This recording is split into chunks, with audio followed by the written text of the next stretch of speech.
Hi friends, நீங்களாம் நல்லா இருக்கீங்கன்னு நம்புறேன். டே 105. இன்னைக்கு வந்து ரொம்ப கஷ்டம், ரொம்ப ஃபீல் ஆயிட்டுன்னு சொல்லலாம். ஏன்னு கேட்டீங்கன்னா, இன்னைக்கு 1 கிலோமீட்டரா கூட நம்மளால தொட முடியல. ஒரு ரவுண்டை கம்ப்ளீட்டும் பண்ணல. 0.63 கிலோமீட்டர்ஸ் எடுத்துக்க டியூரேஷன் வந்து பார்த்தீங்கன்னா 4 minutes 5 minutes. ஆவரேஜ் பேஸ் வந்து பார்த்தீங்கன்னா 6:30 போன உடனே வந்து மனசே விட்டேன். என்னடா வந்து 1 கிலோமீட்டர் வந்து 4 மினிட் பேஸ்ல வந்து கவர் பண்ணிருக்கோம். இன்னைக்கு 6:30 உடனே என்னடா அது அப்படிங்கிற மாதிரி ஆயிடுச்சு.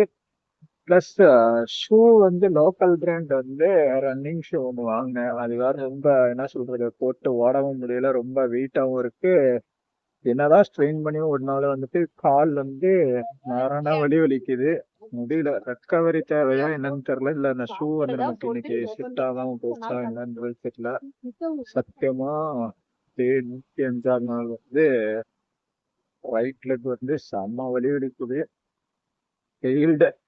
எப்படியாவது முயற்சி பண்ணிருக்கலாம், ரொம்ப ஸ்ட்ரெயின் பண்ணக்கூடாதுன்னு சொல்லிட்டு 6 ரவுண்டு வாக் பண்ணிட்டு அதோட ஸ்டாப் பண்ணிட்டேன். என் பேஸ் வந்து 6:30 போனப்ப வந்து மனசை விட்டு ஓட்டினா வேஸ்ட். எப்படி இருந்தாலும் இந்த ஷூ மேலே சொல்லி ஒரு மாதிரி லோவா ஃபீல் ஆகி ஸ்டாப் பண்ணி வச்சுட்டு நடந்து முடிச்சுட்டு வந்து நின்றுட்டு இருக்கேன். என்ன பண்றதுன்னு தெரியல. போயிட்டு ரிகவரி ஆகணும். ரிகவரி ஆயிட்டு வந்து குடிக்கணும், பழைய ஸ்பீடு எப்படியாவது அப்படிங்கிற மைண்ட் செட் மட்டும்தான் இப்பொழுதைக்கு இருக்கு.